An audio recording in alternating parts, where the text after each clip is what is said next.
Hello students, once again welcome back in another session of cost accounting. Students, આપણે હરેક સેશનમાં એક સમ calculate થાય છે, રાઈટ? એટલે તમારો એક સમ પૂરો થાય એટલે એમ સમજવાનું કે આજનો એક સેશન કમ્પ્લીટ, બરાબર? Now in our today's previous session we were calculated the sum number 12. Now next we will calculate the question number 14 from your textbook, which is given on page number 149. તમારા page number 149 પર question number 14 છે આપેલ છે ટેક્સ્ટબુકમાં. Keep the textbook in front of you. Textbook રાખો તમારી સામે and read the question carefully. Question number 14. The trading account and P&L account of Shivam Limited is as under the year ending on 31st March 2017.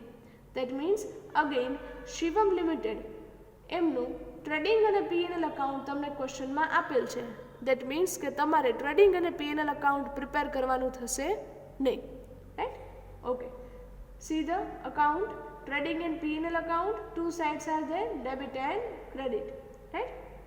બંને combine આપેલા છે. See the debit side, materials, direct wages, manufacturing charges means factory expenses, office charges means admin expenses, selling and distribution charges, then preliminary expenses written off and goodwill written off. Students, આ જે last two items છે preliminary expenses and goodwill, એ શું છે? Items not debited to cost account in reconciliation statement. હવે સમજાય છે? ખ્યાલ આવે છે students?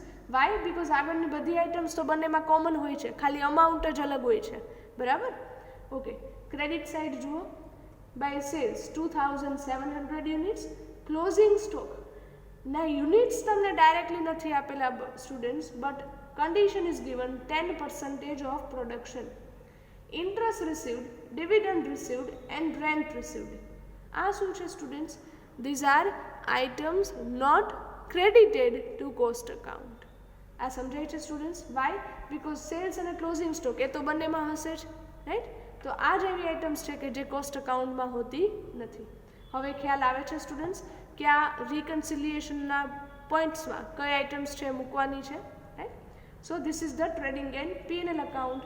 Now read the next paragraph. The cost accounts give following information. That means now the information are provided for preparing the cost sheet. Cost અકાઉન્ટિંગના data પ્રમાણેની information, આના પરથી હવે તમે આ જે નીચે બધી કન્ડિશન આપશે એના પરથી તમે પ્રિપેર શું કરશો? Cost sheet. First condition, materials and wages are taken at their cost price. Means કે આ બંને એકચ્યુઅલ પ્રાઇસથી જ, એટલે કે જે પ્રાઇસ તમને ટ્રેડિંગ અને P&Lમાં આપેલ છે એ જ પ્રાઇસથી તમારે કોસ્ટ શીટમાં પણ લેવાના છે.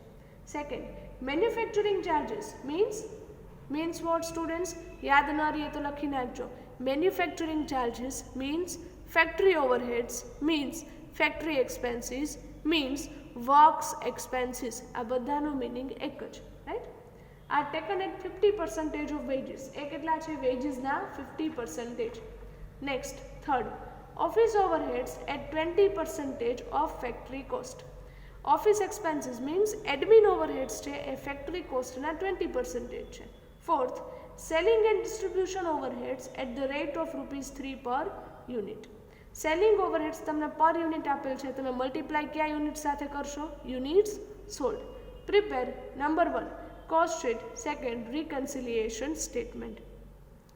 હવે તમને સ્ટુડન્ટ્સ સમ છે કેલ્ક્યુલેટ કરતા આવડવા જોઈએ, રાઈટ? તમારે ક્વેશ્ચનમાં આન્સરમાં પ્રિપેર શું કરવાનું છે? Cost sheet and then after reconciliation statement. But before that, you should have the units produced and units sold. Units sold are given in the question, but units produced છે students? No, this is not given, right? So first we will find out that and then only we will prepare the cost sheet. Okay, give the heading in your book, question number 14, page number 149. First write down units produced. છે missing છે તો તમે શું કરો છો? Question mark. Units sold 2700. હવે students આપણે formula apply કરી હતી લાસ્ટ ક્વેશ્ચનમાં. એ ફોર્મ્યુલા અપ્લાય ક્યારે થાય સ્ટુડન્ટ્સ? જ્યારે તમારી પાસે ક્લોઝિંગ સ્ટોકના યુનિટ્સ હોય એ ક્વેશ્ચનમાં હતા. અહીંયા ક્લોઝિંગ સ્ટોકના યુનિટ્સ તમને ડાયરેક્ટલી નથી આપેલા, પણ એક કન્ડિશન છે. શું છે કે 10% ઓફ પ્રોડક્શન મીન્સ જે પણ યુનિટ્સ પ્રોડ્યુસ્ડ કરો છો એમના 10% ક્લોઝિંગ સ્ટોક છે. તમને ખ્યાલ છે કે યુનિટ્સ પ્રોડ્યુસ્ડ કેટલા છે?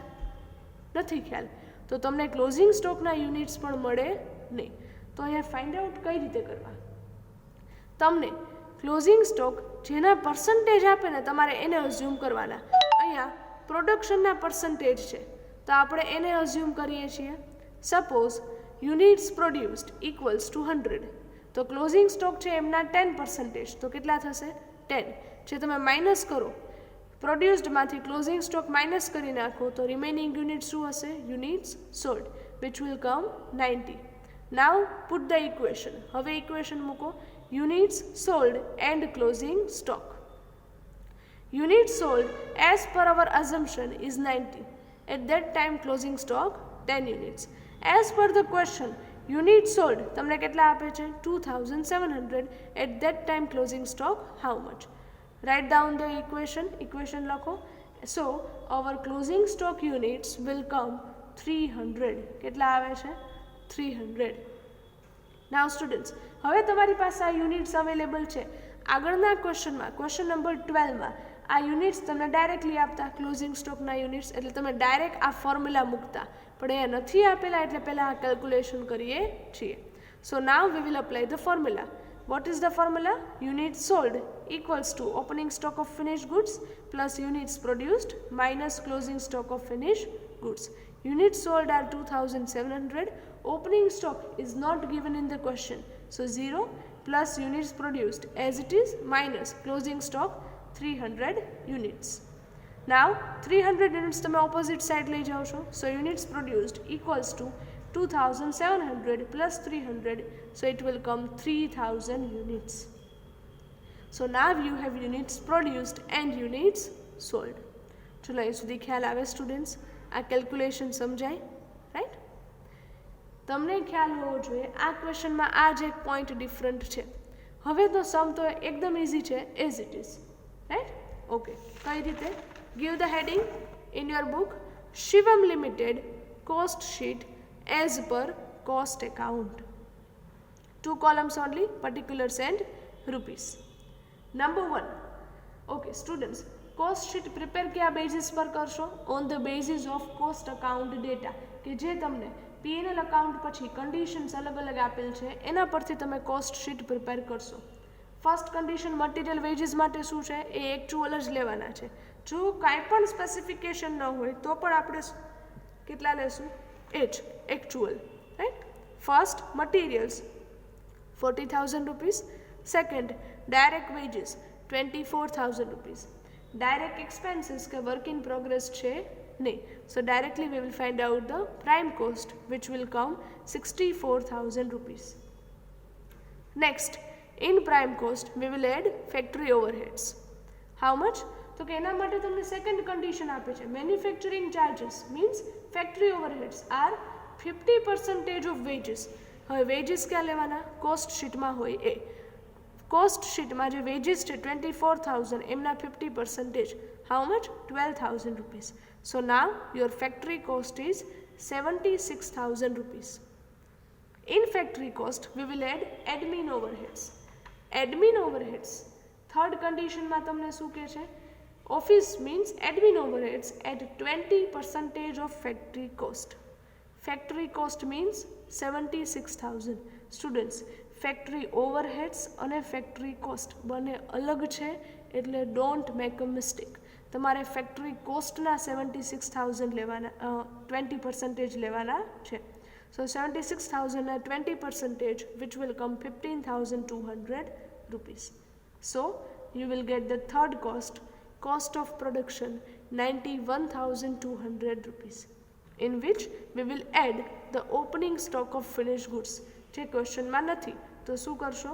Dash minus closing stock of finished goods. હવે ટ્રેડિંગ એન્ડ P&Lમાં છે એ છે on the basis of factory cost. અહીંયા તમારે શું જોઈએ છે? Closing stock on the basis of cost of production. So V will apply the formula and find out that. Cost of production 91,200 multiply શું આવે students? હવે યાદ કરો, ક્લોઝિંગ સ્ટોક યુનિટ્સ 300 જે તમે ફાઇન્ડ આઉટ કરેલ છે, ડિવાઈડ બાય યુનિટ્સ પ્રોડ્યુસ્ડ જે આવે છે 3000. So your closing stock will come 9,120 rupees જે તમે માઇનસ કરો છો.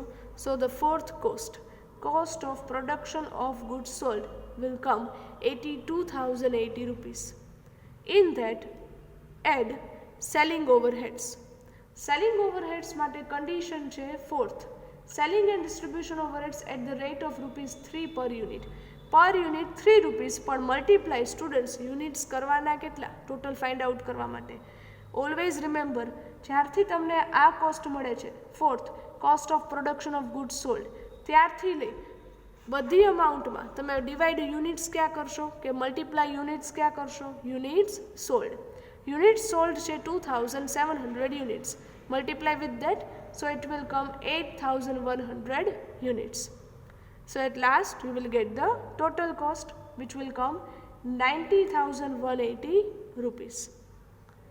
Now profit is not given directly but the sales is given in trading account. Sales કેટલું છે? 1 lakh rupees. જો ટ્રેડિંગ અકાઉન્ટમાં બંને વચ્ચેનો ડિફરન્સ એ શું હશે? Profit or loss. So now here the profit will come 9,820 rupees. ચલો કોસ્ટ શીટ સમજાય છે સ્ટુડન્ટ્સ? ક્લિયર થાય છે? Right. After preparation of cost sheet we will prepare the reconciliation statement. Give the heading in your book, reconciliation statement. Draw the format, particulars, inner column, outer column. પહેલાં તો શું કરશો? Headings આપી અને આખું format લખી લેશો. First write down profit as per cost account, જે તમને ક્યાંથી મળે? ફ્રોમ ધ કોસ્ટ શીટ જે તમે પ્રિપેર કરેલ છે. પ્રોફિટ કેટલો આવતો હતો? 9,820 રૂપીસ. એ જ ડિરેક્ટલી અહીંયા રેકોર્ડ કરો છો આઉટર કોલમમાં. Then there are certain items કે જે તમે એડ કરો છો. હેડિંગ આપતા જાઓ. Number 1, items not credited to cost account. 2-3 line skip કરો. સેકન્ડ હેડિંગ આપો, items shown only in cost account. એ તો હશે જ નહીં, તો ડેશ કરી અને એમાં લાઇન સ્કીપ ન કરો તો ચાલશે. થર્ડ હેડિંગ આપો, ઓવરહેડ્સ ઓવર રિકવર્ડ. એમાં પણ 2 to 3 લાઇન સ્કીપ કરો. હવે ઓપનિંગ સ્ટોક સ્ટુડન્ટ્સ છે ને, ક્લોઝિંગ સ્ટોક તમારે અત્યારે પહેલાં ચેક કરી લેવાનું કે ઓવર વેલ્યુડ છે કે અંડર વેલ્યુડ છે.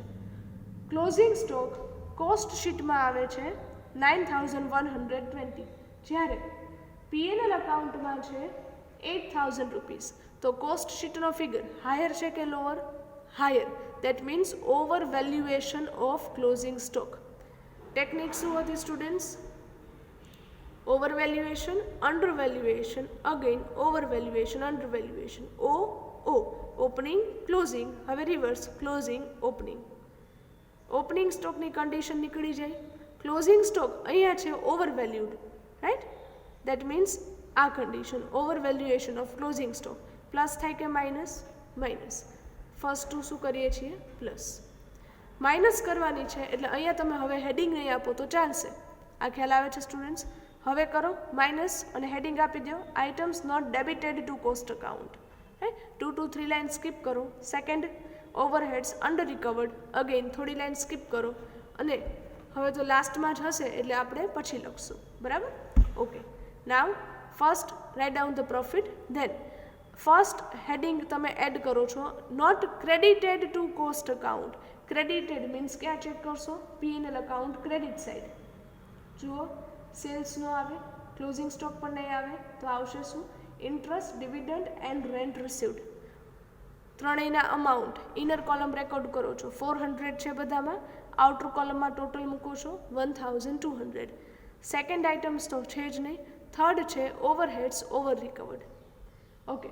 ફેક્ટરી ઓવરહેડ્સ ચેક કરો સ્ટુડન્ટ્સ. ફેક્ટરી ઓવરહેડ્સ ટ્રેડિંગ અકાઉન્ટમાં છે 16,000, કોસ્ટ શીટમાં છે 12,000. તો કોસ્ટ શીટનો ફિગર હાયર છે કે લોઅર? લોઅર. તો એમને શું કહેવાય?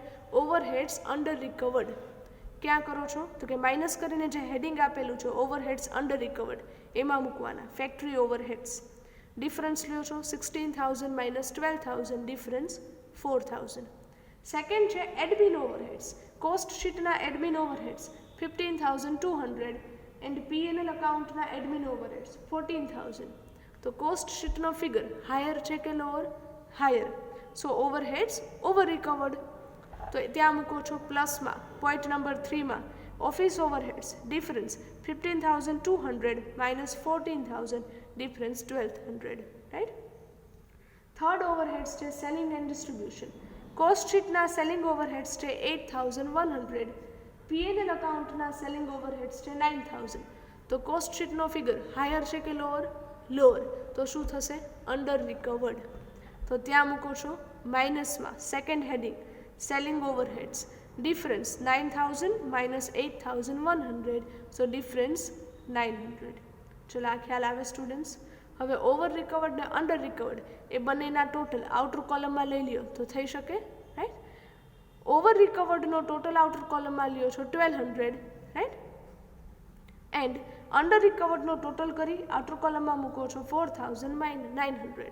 Right. Okay. Next students, over recovered પછી હવે આઇટમ્સ તમે માઇનસ કરેલ છે. ફર્સ્ટ છે not debited to cost account. ડેબિટેડ ક્યાંથી મળશે? P&L account debit side. Material બંનેમાં છે, વેજીસ પણ બંનેમાં છે, મેન્યુફેક્ચરિંગ ફેક્ટરી ઓવરહેડ્સ પણ છે, ઓફિસ અને સેલિંગ પણ છે બંનેમાં. તો ડેબિટ શું નથી કરેલ કોસ્ટ શીટમાં? Preliminary expenses and goodwill return of. અહીંયા રેકોર્ડ કરો. Preliminary expenses 4,000, goodwill return of 200. Total કરી આઉટર કોલમમાં મૂકો છો 4,200. રાઈટ. સેકન્ડ હેડિંગ હતું overheads over recovered that you have already recorded. And now third, overvaluation of closing stock was there. So give the heading and take the difference of both the account. 9,120 minus 8,000. So difference will come 1,120 rupees. Right? Okay. હવે શું કરશો? જે items plus કરો છો એમનો total લ્યો. 1,200 plus 1,200. So the total in the outer column will come 2,400. Minus total करो 4,200 plus 4,900 plus 1,120. So total will come in outer column 10,220. શું કરવાના છે? Minus. So write down in the bracket. હવે શું કરશો students? Profit as per cost account 9,820 plus 2,400 minus 10,220. So the profit as per financial account will come 2,000 rupees. Check કરો statement correct છે કે નહીં. કેમ ખ્યાલ આવે? ક્વેશ્ચનમાં તમને P&L અકાઉન્ટનો નેટ પ્રોફિટ આપેલ છે. As per financial account means as per P&L account કેટલો છે પ્રોફિટ? 2,000. ટેલી થઈ જાય છે? યસ, થઈ જાય છે Tally. Right. That means your sum is correct. So students, here your question number 14 is also completed. અહીંયા તમારો question number 14 છે એ પણ complete થાય છે. Students, reconciliation statementમાં આપણે total sums છે એ કેટલા calculate કર્યા? sum number 6, 7, then after 12 and then 14. Total 4 sums we have calculated in reconciliation statement. બરાબર ટાઈમે તમારી બુકમાં પ્રિપરેશન એ પ્રોપરલી બધા सम्सની કરતા જજો. Right. Not only writing down, ખાલી લખવાનું કામ ન કરતા. Try to understand that also. વ્યવસ્થિત રીતે સમજવાની ટ્રાય કરજો. And if you have query any type of then you can ask. જો ક્વેરી હોય તો પૂછી શકો છો. Right. But do not let it be down. જવા દેતા નહીં કે ચાલશે. The weightage of this unit is 20 marks, so you cannot ignore that, right? So students, here with that we are ending up our today's second session. Thank you very much and have a good day.